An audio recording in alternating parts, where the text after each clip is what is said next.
All right, you Yeah, guys. yeah.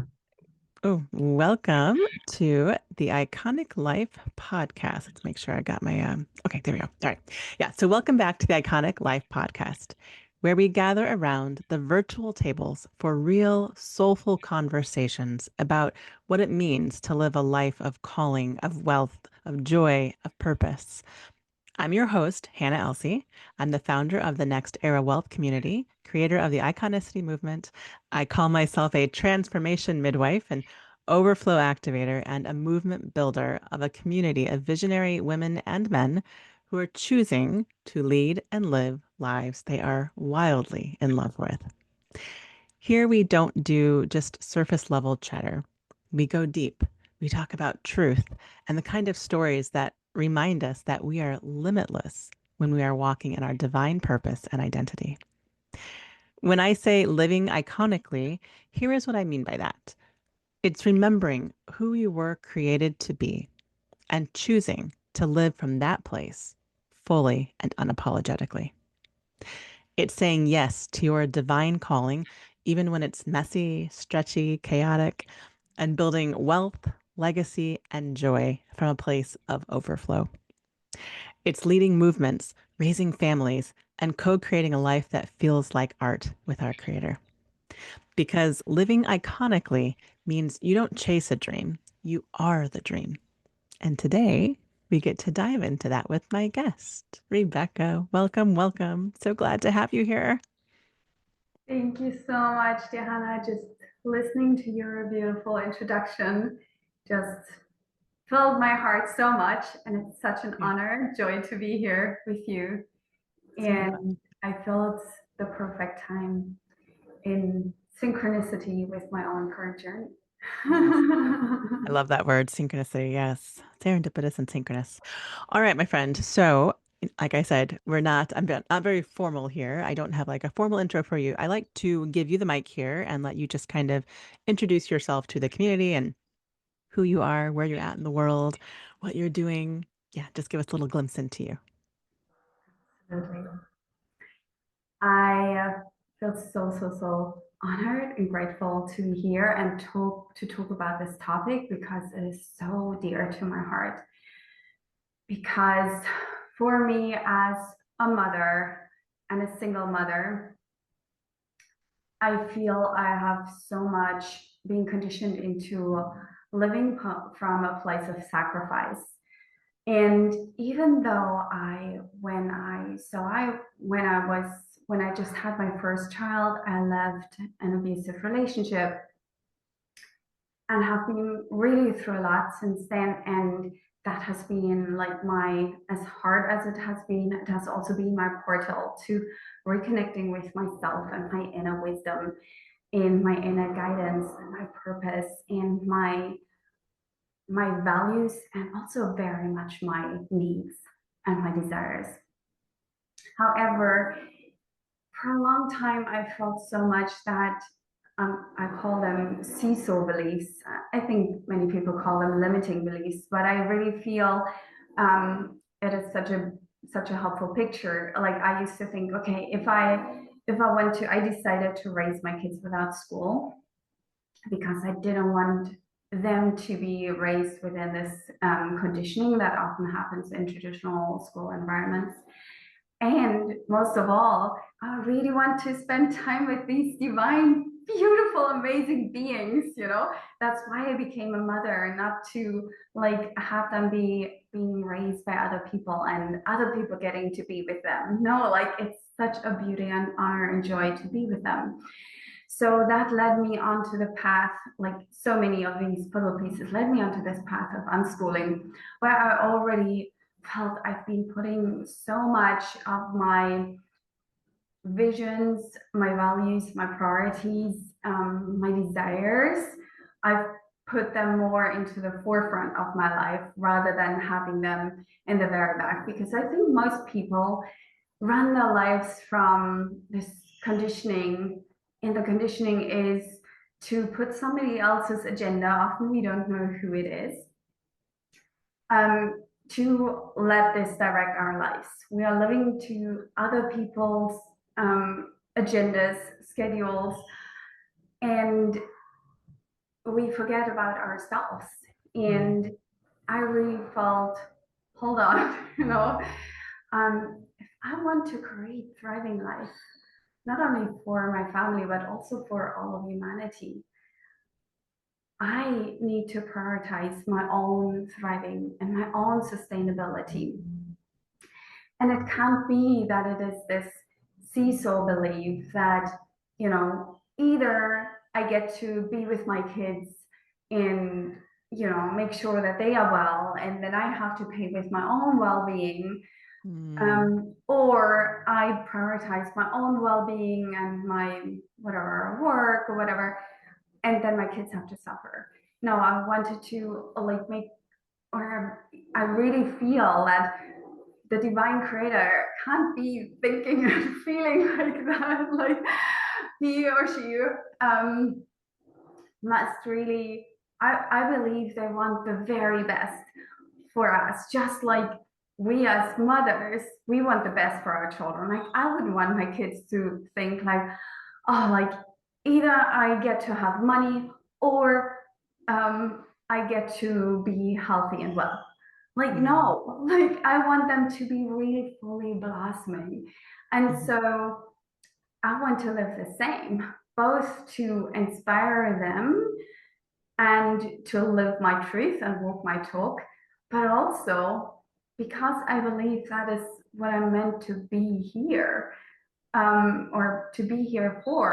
That is my purpose, to be in my fullest, um, most nourished, most radiant version of myself.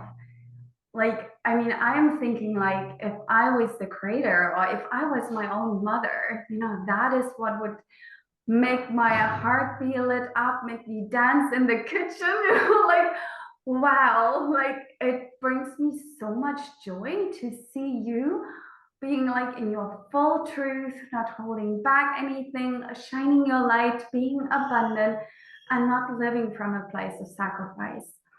Mm. So this is what has led me onto my path, and that path keeps evolving.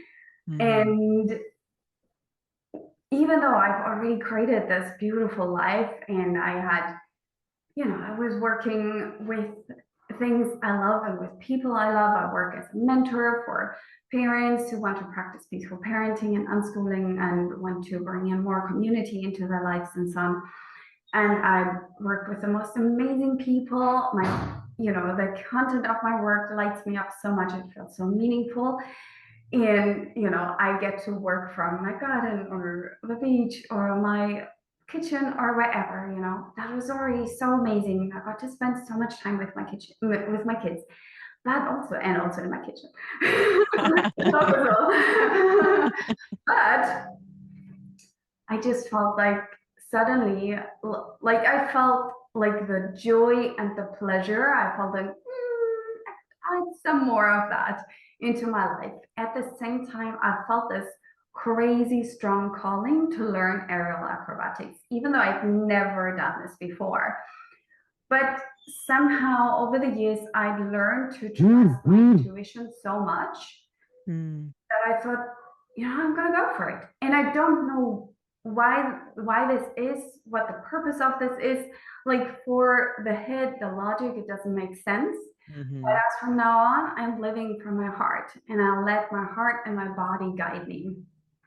And this has already served me so much, not only during my free births and so on, but also then later, like actually when I left my abusive relationship, it was my body that was going first, not my mind. I think if I would have thought through it, no, like 1 second my body said run and I ran, and I never turned back. I had one baby in the back of on my back in the sling, and the other one in my bed, and I was running. And I really trust my body, and so I decided to move us to a different continent. We moved to Mexico a few months ago, so I could go to circus school, and it's just like every day I just feel so grateful.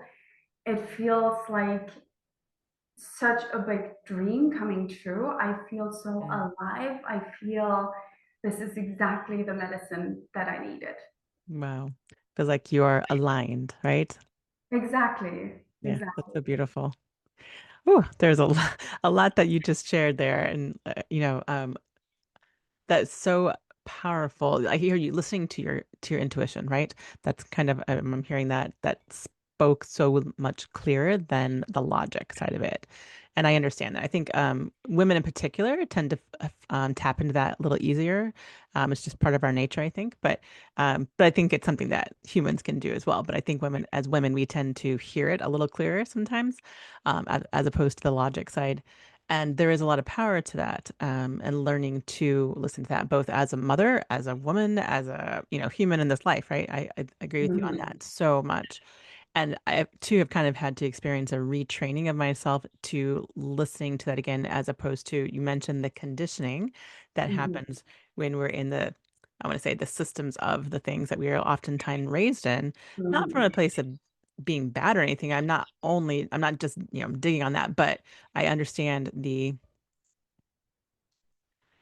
I want to say the limitations that it places on us, and that oftentimes we have to reparent ourselves in a way, retrain ourselves in Mhm. a way as adults.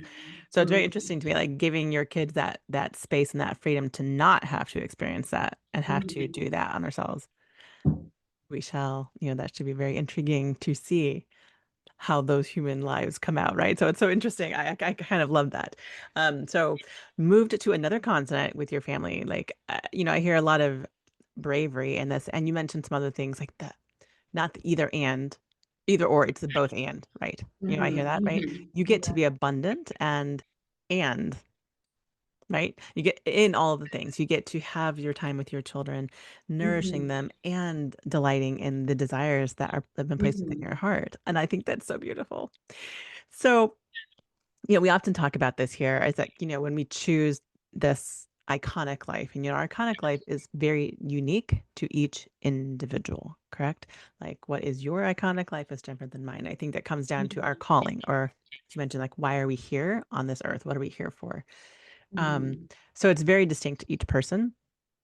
Um, but when we make that choice to walk that path, it isn't always just easy, right? It's not just like, oh, okay, made that choice and now it's all, roses Mhm. and flowers. There oftentimes are challenges along the way. And I know you understand this and what I'm saying here, but have there been any in particular instances that you can think of where, you had to navigate like a challenge or a hardship with that? And like what was born in you? What maybe lessons did you learn or strengths that you found within yourself as you navigated those challenges? Mm. For sure, there have been Yeah. so many challenges. Yeah. I mean, one of the big challenges is like with the unschooling life, for example. Like, if you like, if or I have this desire that I don't want to pass on this conditioning, but a lot of that conditioning that is happening at school or in other places that hold these values and that are deeply connected to the system and so on, that like um, places and agendas and structures that I don't resonate with. A lot of their thoughts, beliefs, and values are like they are part of me or have become part of me through my own conditioning. So, and I think most of us know this so well, like, right? Like, for example, that we are our own inner worst critics. Um, and this is, you know, like, I think as children, we are not born like that. We are not like, Hmm. when you have a baby, the baby's not thinking like, oh my goodness, like maybe I'm too cute, maybe I'm cuter than the other child, maybe I'm too poopy, maybe I'm annoying because Yeah. I'm crying all the time. I'm such a crybaby. I'm always just, making a fuss out of my beliefs, but really, I just had a meal and, I have a roof over my head or something. Yes.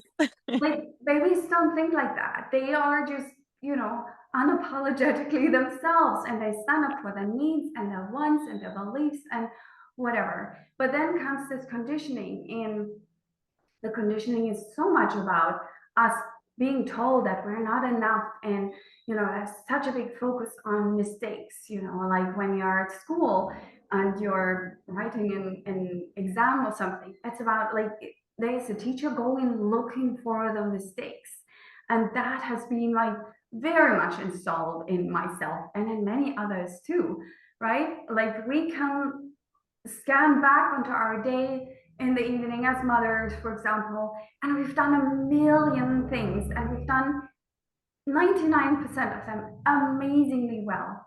And what we're looking at is like this 1% where we messed up, or where our energy had just run out, or where, we made a decision that we regretted, or whatever, Mhm. And I Yeah. think that goes for so many things. So for me, that has been one of my big conditionings that I really need, I need to make sure that I'm not passing this on to my children, because they echoing, or they have been echoing very much through my own body, and through that, whether I like actually um actually express them to my children in my words and my actions, or whether I am just living it within myself and towards myself. And I've Yeah. noticed that this is such a big common thing for like conscious mothers, that we're so focused on how do I speak to my child and how do I treat my child. But how do I speak to myself and how do I treat myself? We don't so often look at, but our children, they are just so, they are so attuned, and they can hear our inner voice, even though it's not like possible to hear it with their ears, right? So that has been such a major challenge for me. Another one is like recently when I started at circus school, sometimes I've been thinking like, honestly, really, am I allowed to have so much joy? Can I just, is that okay that I can just do this just because it gives me so much fulfillment and nourishment, even though, that's not like in my rational mind, like that's not my main job as a parent. As a parent, my main job is to put food onto the table and to have a roof over our heads and bring Mm. clothes in, and to make sure that my kids learn something so they turn out as good humans, kind of thing. But to really embody the values that I hold in my heart, but really taking it a step further from writing about it in my journal or talking about it, but actually living it every single day, and Mm.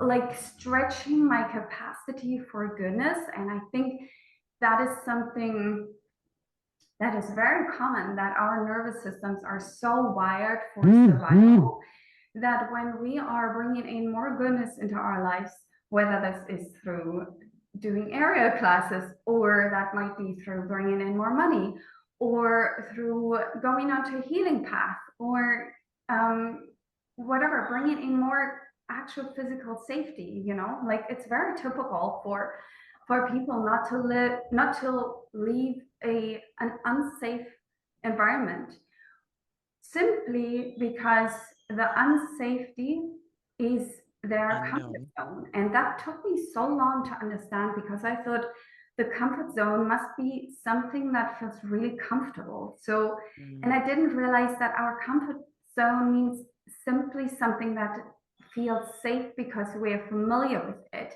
And Familiarity. that might be a space of great suffering and struggle and sacrifice and um, poverty, disease, Hmm. unsafety, whatever. And But to we get know out of it. this, Yeah. yeah, get out Right. of this, like that, like allowing the goodness in, like you could ask me to do something really hard.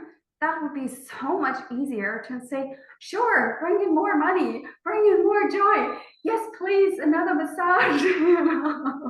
I think there's a little bit of, and it's so interesting, to really like get curious about the why behind it. But I think, we've talked about like the conditioning that gets put in there and how like looking for the mistake, right?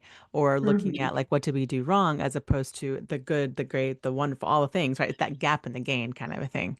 Um, Exactly. but I think that there's a little bit of like this, I want to say guilt, right? If I can I be that happy, or I Mhm. haven't suffered enough to get that, or I haven't earned that amount of Exactly. happiness, right? Exactly. I haven't Mhm. done enough to get it. And that is Mhm. so that is that's not how it's supposed to be, right? It is just because we are. And it's so intriguing to me. Like you mentioned, like, how we love our children, how we delight and their joy and their being abundant and whatnot.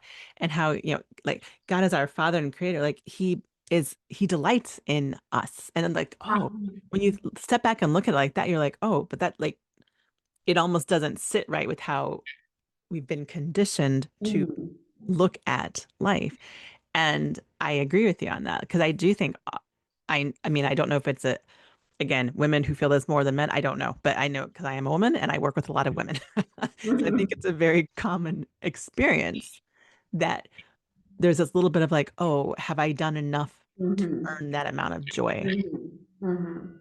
And But why? I actually want to say that from my own experience, from the men I grew up with, I actually also observed this a lot in men. This, Yeah. the suffering as a, a way of service. Like Mhm. the Yeah. more I suffer, the more I sacrifice myself, the more or this is evidence for that I am of service. And I Mhm. believe that that is also a big thing to shift, that we can actually be of service, and I believe of so much more service when we are in overflow, when we are fully deeply nourished, and not, Yes. I feel as mothers we are like often giving from an empty cup and scraping out more and scraping out more. I think like Yes. often, I mean, we are just so, I mean, phenomenal that this is even working. Like I think of a car, like I agree. when you think of a car, like when the tank is empty, it won't go It anywhere. won't go. Not even, it won't move. And yet we do. Unless you're Yes. parking slope. Yes. Oh my And gosh. you wouldn't even consider like asking the car to move anywhere before putting fuel in. But we as mothers, we just think like, sure, you can go 1 more mile and just stretch yourself a little bit more. And Yeah. here in the last inch of your ear, you still have some energy left that you can fall over in the little toe, like go a Yes. little bit more, go a little bit more. Yeah. And I learned from, I don't know if you know Rachel Garcia Seliga, who's a midwife also. Um, she said sacrifice is a holy offering. And I think of that often. And I think there is a space for a sacrifice when you Mm. think about it being a holy offering. Like, I think, for example, when my kids are up at night and they are in pain, for example, even though I can barely keep my eyes open and I so desperately need to sleep, for me, that's a holy offering that I go to my kids and I hold space for them. And even though it's so hard, like Yes. that is a holy offering for me. Yes. But to live our lives from sacrifice and constantly giving off of our essence, which is like Yeah. literally many times like eating on our body and bringing forth disease or whatever. Like in my case, Yes. for example, it's breaking down my teeth. Like that's a big thing for me. And teeth are like the hardest material in the whole body. And so for me, that speaks so much about what this is about, and that this is not Mhm. what I want to bring into the life I 100%. live from. Ooh, yes, you are speaking my Just language. hold on a second. I just need to open for my kids. Just Yeah, hold on. go for it. Go for it.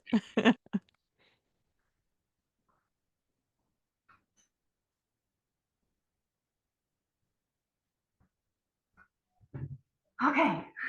Welcome back. This is real life. This is mom This life. is real This is what we life. do. Exactly. Yeah. No, I so resonate with that, Rebecca. And that's so much of what I teach and share in my mentoring women. Like, we are no longer here to do this from a place of depletion and emptiness. We need to do this from a place of being resourced and nourished and it really hit home for me because I definitely walked from that place of Mhm. serving from a place of sacrifice all the time, running on empty all the time and still giving above and beyond, and I felt guilty if I wasn't doing more. Yeah. Right. Again, Mhm. it was, modeling and, conditioning, and nothing against my family of origin. That was just what they were taught as well. It's a very, there's Exactly. Exactly. generations of, right? Mhm. And how society sets it up, right? The fact that we have that statement of, mom works her fingers to the bone, or that, like, what is that? you know? Mhm. Um, Mhm. but anyway, so I definitely, watched that and I realized like that it does no service. It does no service. Uh-huh. When a mother, and again, this can apply to men as well. So I'm not, just this is what I'm talking about now, but like when a mother or a father or whatever, a human is fully nourished and resourced, they are able to pour to overflow from a place of overflow, and there's just more Mhm. and more and more to give. How much better of service is that than from coming from a place of like holding on by your fingernails, scarcity, nothing left, I'm just barely making it, and I'm going to give you the leftover, whatever I have left to scrape out of me to give you. Exactly. Yeah. No, I am right there with you. I'm so, yeah. Resonate completely. And that is, something I definitely teach, like, and being okay with that. Because I think, again, for a lot of us, you mentioned, like, if I'm sacrificing, that is of service and it is a way of like proving ourselves. And that's not the mentality to have anymore. That we are Mhm. able to embrace the overflow and abundance and serve from that place with abandon and joy in it, knowing that Uh-huh. we are where we're supposed to be and it is of the best, highest service. Mhm. Yeah. Okay. So we could go on and on and on about that, my love. So yeah. Okay. So let's just kind of get into like the day to day for you. Like, what does that look like for you? And I think we already actually kind of touched on a couple things, but in your day to day, like for you, for your family, are the maybe daily choices that you Mhm. or like the values that kind of you anchor yourself and your family in on a day to day to keep that like that iconic life that you've chosen for your path. Like, what do you do on a day to day kind of keep that focus for yourself? Any like rituals or Mhm. traditions or, things that you do? Yeah. So for me, actually, like that changes a lot because we have been moving and traveling so much. And I feel with each new place, it changes with the seasons, like the literal seasons outside and which climate we're living True. in. True. The place we're living in, are we in a place where we're taking care of animals or garden? And is it where we are outside a lot or whatever? Right now, Yeah. it is very much like I really, really prioritize my circus school. So, and the kids do too. They actually, this was such a bonus. I really also there, I wanted to be very mindful of not putting my own hopes Mm, or desires or pleasures onto them because I mean they don't have to love what I love, right? And they don't have to do this in order to be loved more by by me as a mother.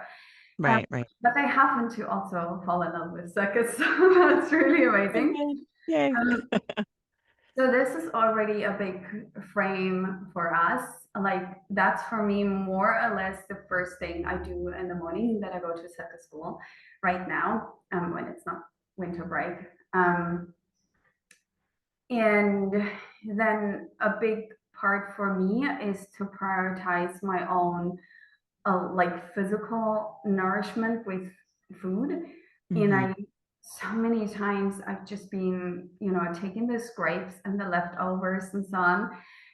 It's not pretty to share this, but I want to be honest and transparent Yes. because I think, or I know that it's the same for many other mothers. And Yes.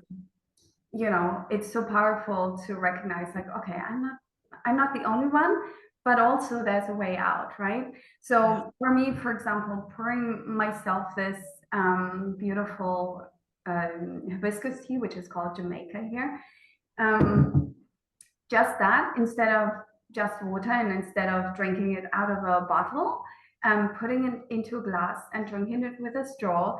Um, just things like that are so powerful for me. And I call it my thriving mama journey. So I'm trying, and that is maybe gives a lot of answers, like a lot of my thriving mama puzzle pieces give like answers to this your question. Like when I'm thinking, how can I bring more of this thriving life into my everyday life? Yeah.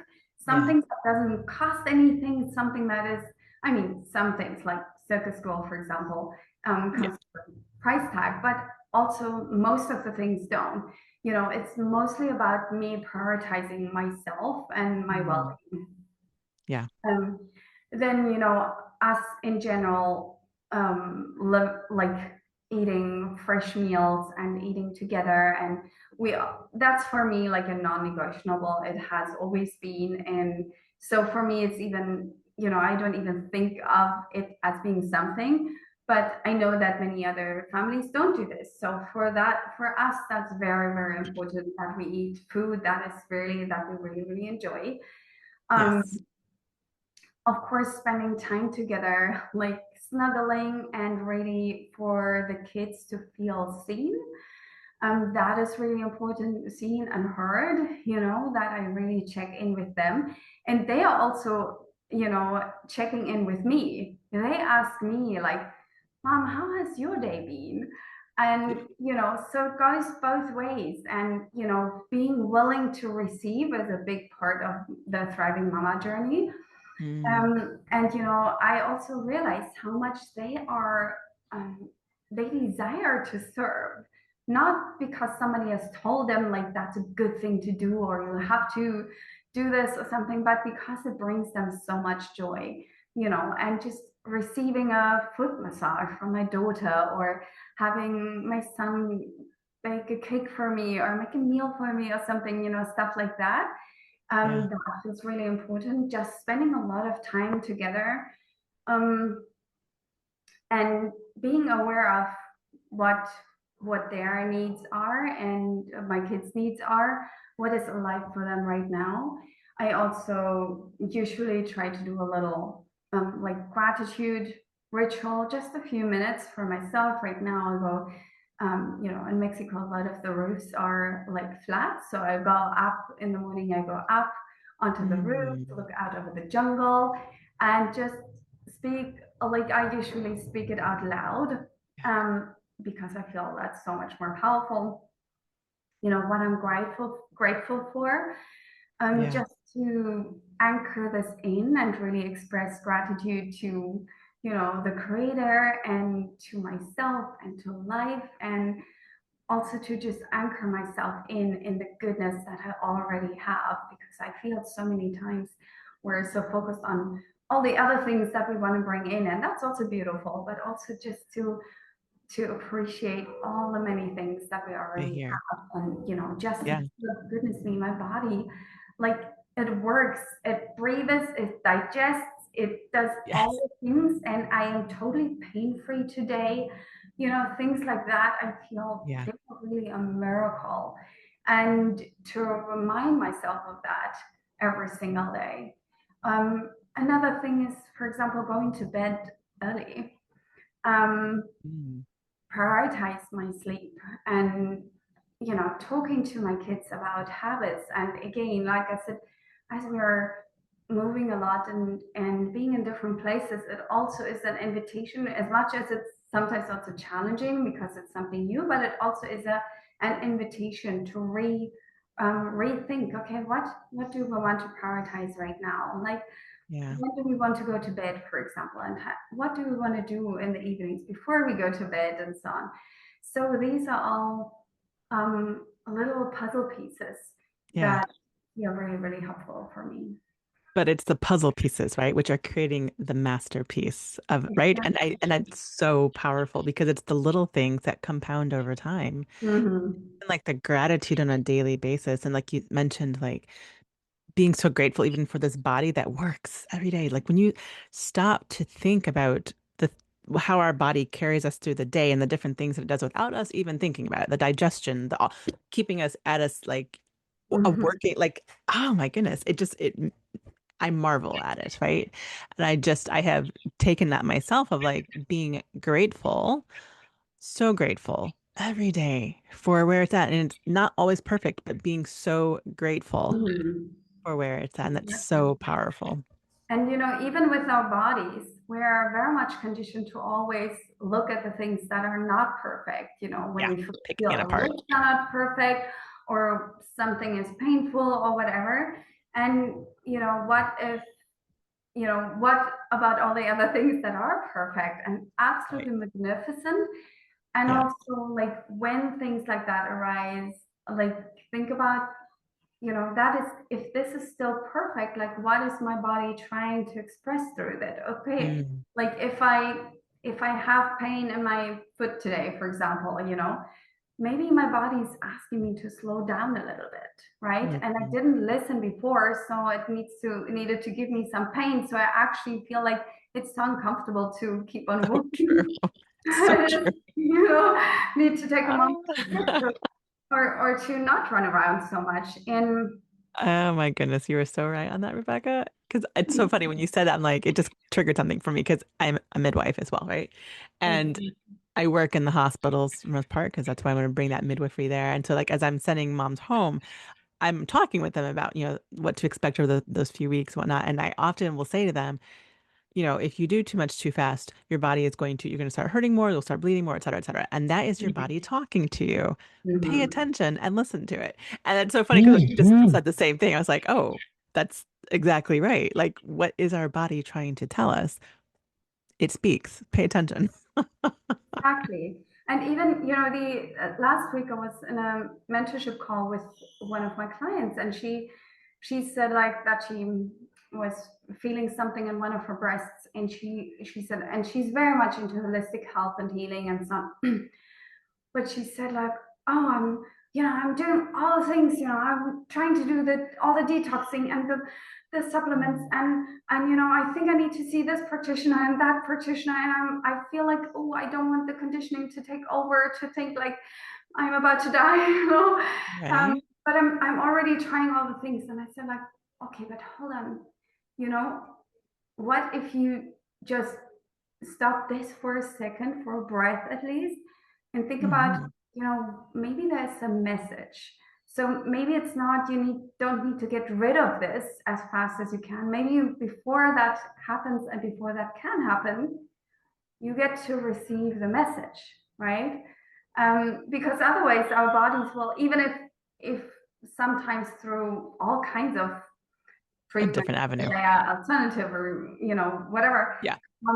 Sometimes the symptoms disappear, but then often also our bodies find other ways to express the To same thing. speak. So it's just Yeah. hard to actually listen, right? And to Right. just become curious. And we From are, the first time.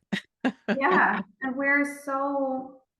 we just believe that there's something wrong with our bodies when maybe everything is right, and our bodies are on our team. They're not of an enemy that we need to fight. I need to fight the cancer or the flu or whatever we have, but to actually see, like, okay, my body's not my enemy, my body is not my team, my body is like my biggest fan and cheerleader, and my body is my everything.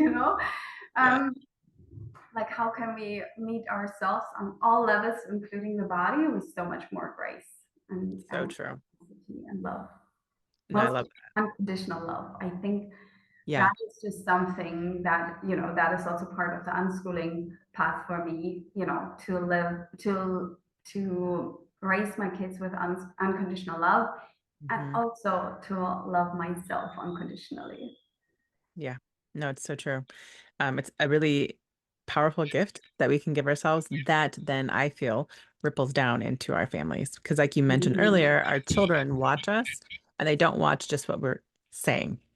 Exactly. Yeah. And that's been something I definitely have been learning and trying to sort out and do better because I've been retraining myself. I'm like, that it passes down without even oftentimes mostly without even talking to our kids about it. I think they watch us more than they hear us a lot of times, especially I have many teenagers and young adults now. So like I think that they and but even my little ones, right? Like I notice, like I see my daughter, my 3-year-old, mirroring things Mhm. I'm doing, which I never have done to her correctly, like directly, but I see her mirroring things like, oh, goodness, right? Our children are big mirrors of us and the things that sometimes we need to work on, and also the things that we are mastering and doing well. So there is a good that's not just bad, but Totally, they are such totally. mirrors for us, right? And just like, Mhm. oh yeah, very much about developing me as a human is being a parent. Mhm. Oh, goodness. Okay. So, um, yeah, I feel like we could talk for a week, but okay. So, uh, as you are in this new season, this new phase, I want to give you a chance to kind of shine. Like, what are you offering anything new to the community right now, or any new projects coming up, or just new seasons as you're evolving? What's new for you in your work and whatnot? Yeah. So right now I offer a larger group container for other moms, like conscious moms who want to walk this path of unschooling, unconditioning, releasing what no longer serves us. Most of all, follow their hearts in their lives, the way they parent, the way they live, the way they work, all the things. And I think like we often say like the way I live, the way I work. And I just said it myself. I mean, the way I work or my work is part of my life, right? Your My life? Yeah. parenting is part of my life and so on. Yeah. So for me, it's not separate. And yet sometimes I call it that. Okay, yeah. And I believe that that is actually a big part of my current way of living. I feel the way I've been modeled life was that it was separate, there's like the way you work or the way you are at school or something that is like the hard part and so on. And then like for life, you only have like this little crumb of time and energy left, if anything, at the end of the day or at the end of the week, like where you can do things that you enjoy or something. Yeah. And I really believe that this is also not how it's meant to be, but that we are meant to live and that we are living all the time. And so also the way we work and so on, the way we parent, the way we raise our kids and so on, that is all part of our lives and it gets to be stewarded with so much love and intention. And Yes. so I have this container, it's called Together because it is so important for us parents or us humans when we're walking on this path that we feel that we are surrounded by like-hearted people. That makes it so much easier to Yeah. create the life that we want, the life that our heart is calling us to live. Because we all have this deep urge to belong. The longing to belong is so deep, Yeah.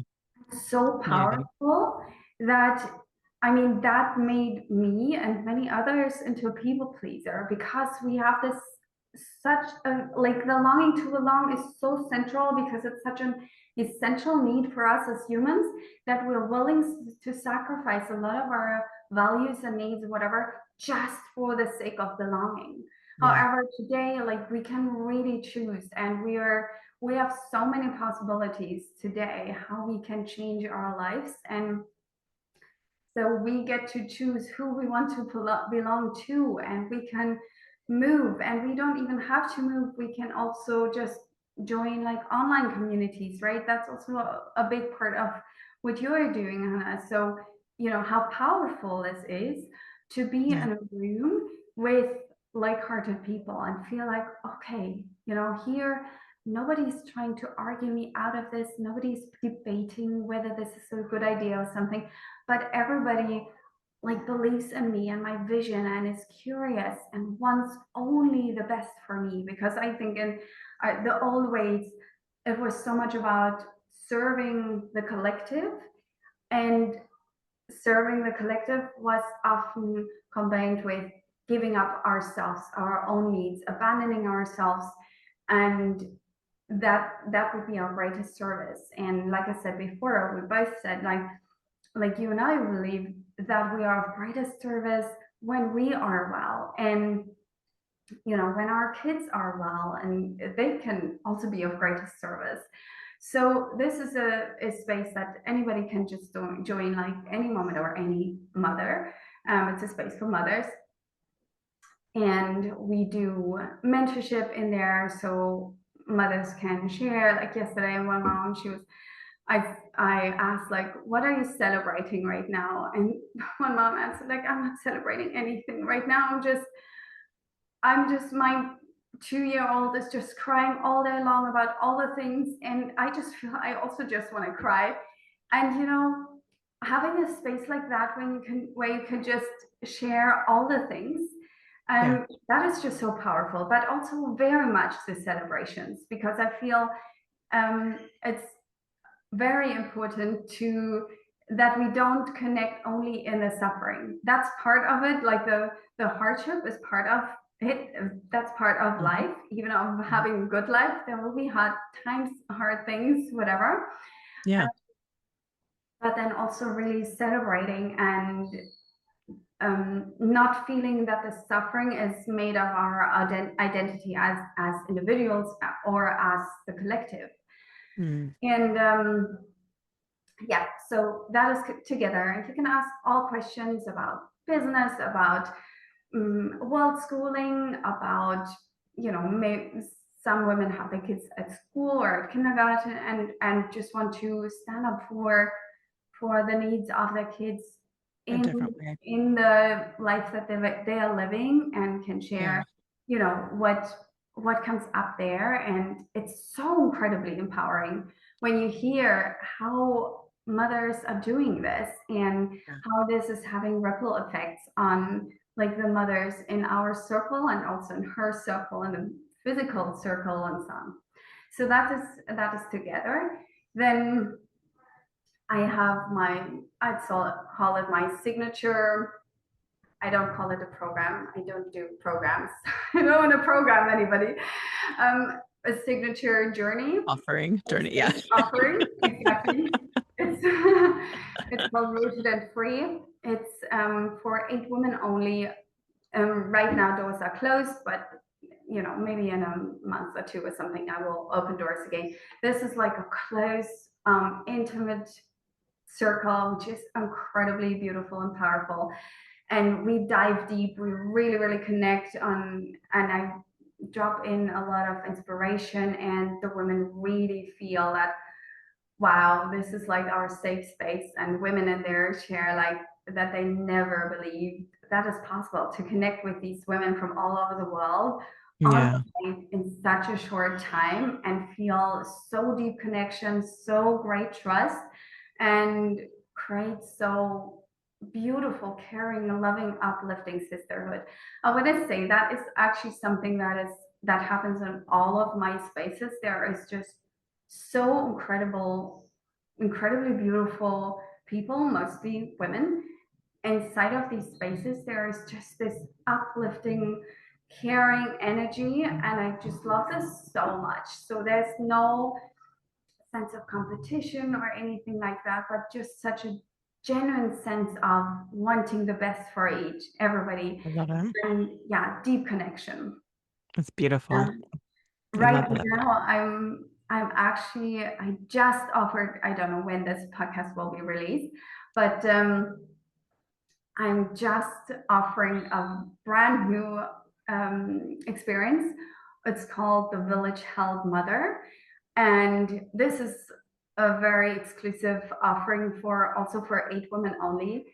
And in this offering, I am sharing exactly how you can create the village that will hold you as you're creating the life that you desire, because I Mm. think that is the portal to do this. Because like I said before, this longing to belong is so strong that if we feel that we're like abandoned on our path, it will be so much harder, or maybe even impossible, to create the life that where we really blossom. And also in general, I don't believe that we can fully blossom and be in our most nourished state if we're all doing it by ourselves. I So agree. village health is just so essential on this path of becoming the thriving mama. I And love that.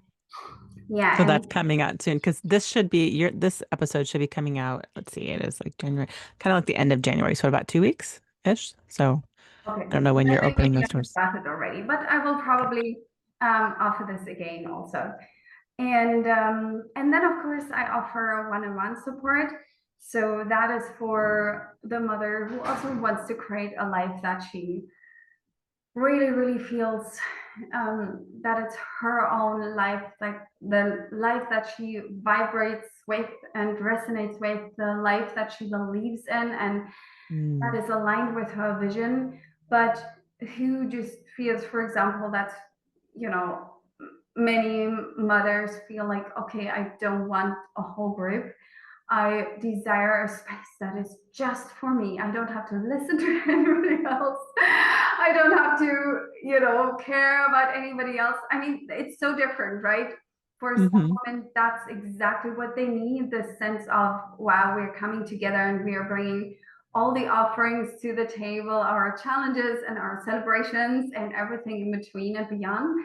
And for other moms, especially, yeah, mothers with an intense motherhood experience and who are leaders or therapists or whatever, or who just feel like I want to focus on 100% on me and my journey and yeah. bring more support One-on-one. in life Yeah. and so on.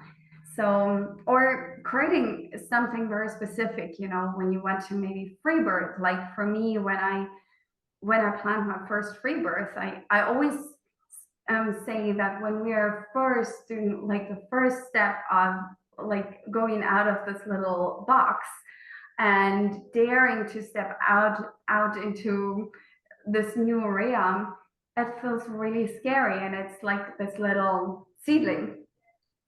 And like, the little seedling, you also, it doesn't serve it well if we just plant it out right in the storm. So instead, like if we keep it in our little bubble, like a little greenhouse for a bit, like when I was planning my first free birth, I didn't tell my midwife, I didn't tell hardly anybody. And I just had this little bubble. I had like my doula and yeah, some very close people that I was talking to about this. And then, afterwards, like with my second free birth, I felt so safe with it. I could tell like everybody straight out. But, if you're on this threshold to stepping into the new and feel like this is like so fragile, I really feel this deep calling. I want to create this. I want to live this. I know that I'm meant for this, but it feels really fragile. And I want to have a very sacred bubble to hold this and to hold me on this journey so I can feel safe, because I feel if we feel safe and we know we belong and we have somebody who wholeheartedly believes in us, then then our courage grows so much and we can really relax into this and can trust ourselves so much more. And from there onwards, the courage just grows, and so does the aligned life. It's beautiful. Mm. Ooh, yes. Okay. So where can people find you, Rebecca? Where can they find you online?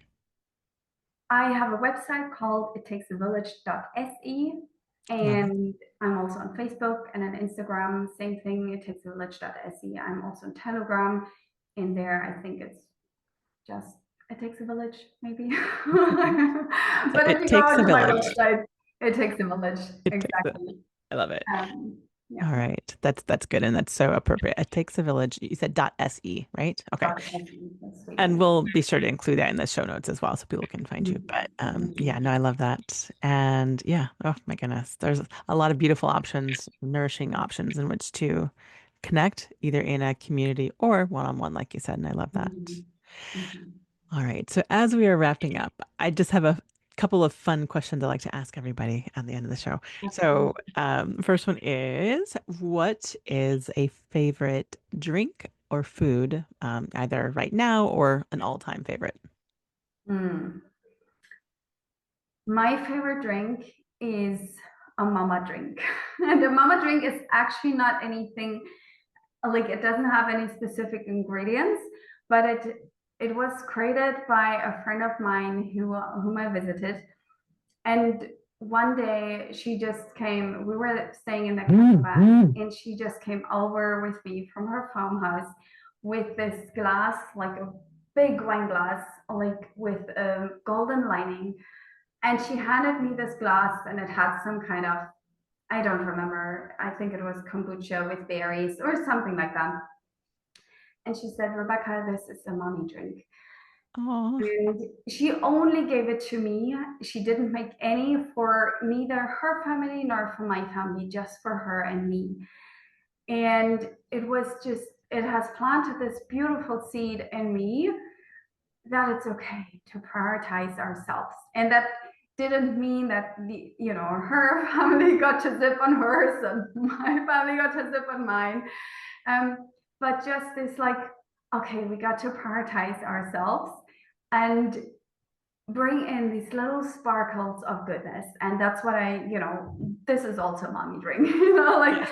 whatever it is. It could even be a glass of water, but I like to have, like I have, for example, for my grandmother, I have glasses with a golden lining. Yeah. It could be a coffee or whatever, but just something that reminds me of, oh, this this just feels so good, and I'm so worthy of this, and I can just allow all the nourishment and the pleasure. Oh, It doesn't always have to be the most nourishing. It doesn't have to be the greenest green smoothie on the planet. yeah. I love that. It's like a glimmer. I say you're always looking for the glimmers. It's those little things, but like they Uh-huh. spark beauty and joy and delight in us. I love that. A mama drink. Yeah, That's beautiful, actually. That's a great answer. and just reminding ourselves that I matter, and Yes. my joy and my pleasure matters throughout the day. And if we can just remind ourselves with these tiny little things, Mm, and say like be, do, have, like that is such a powerful way to bring the be into our lives. I love that. That's great. That's I think the best answer I've heard this whole time. That's awesome. Oh, this has been such a beautiful conversation, Rebecca. So thank you again for coming on and spending this time with us and just sharing a little bit of your life with us and your work, or your journey. So yeah, thank you for that. I really appreciate it. Thank you so much, Hannah. And I so much appreciate you and that you invited me here, Of and course. your offerings, and what an expression that I came up with actually way before I joined circus school, but now I feel the embodiment of this expression. I call it trampoline people. So, and I think I shared this or you read it somewhere. So for me, like when you're creating a life that is very unconventional and very like aligned with your own needs and desires, and where you shine your light, a life that is very iconic, in other words. It is so much easier when you don't have people in your life who are just doubting you and criticizing you Mm, and so on. Not that we can't like reflect on things, like that's not the point, but when you where you feel like, oh my goodness, like they are pulling me down, that's like every mm, conversation with them is draining me. mm, Always think of people who are putting like imaginary rocks into our backpack or onto our path.